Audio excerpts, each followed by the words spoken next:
ښه زویه هغه دې چې خرڅه کړه 40,000 روپۍ دې څه کړلې؟ هغه مې ویوړلې هلته بانک ته مې ور داخله کړلې. خیر ویسې ښه دې وکړه. 10,000 نورې د دوکانو پیسې هغه کرایه چې ما ته یې راواخله هغه راسره دي دلې بس کېده جیب کې دې کېده. السلام علیکم. وعلیکم السلام.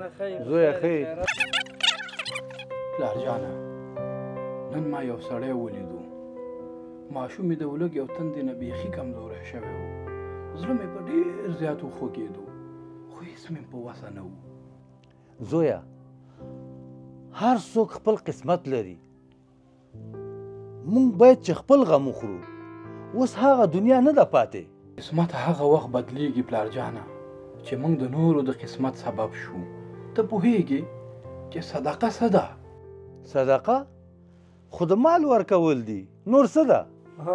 لالا خو مونږ خپله څه نه لرو چې بل چاله یې ورکړو. وروره صدقه یوازې مال نه وي د رحم سترګه د درد احساس یو وږي ته ډوډۍ ورکول دا ټوله صدقه ده. زه تل صدقه ورکوم لږه وي او که ډېره ځکه چې بیرته راګرځي.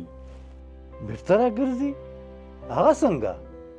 هو پلار جانه قربان دې شمه همدا جامې دي همدا روغ صحت دی همدا د کور خوشحالي ده همدا صدقه ده خو که زړه دې وچ شي نو خیر دې بند شي پلاره.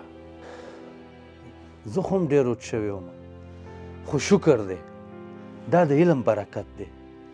شکر په دې وباسم چې په تا مې علم وکړه چې زما پټې سترګې دې بنا کړلې. اوس هم سری وخت دی ځان کې به م اصلاح راولم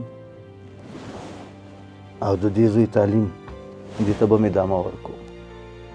صدقه مال نه کموي بلکې د رحمت دروازې پرانیزي.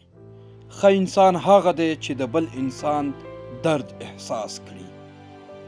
نه ښایي انسان ته چې د بل په غم غمجن نشي لویه بدبختي ده چې څوک نه ژاړي له چا سره.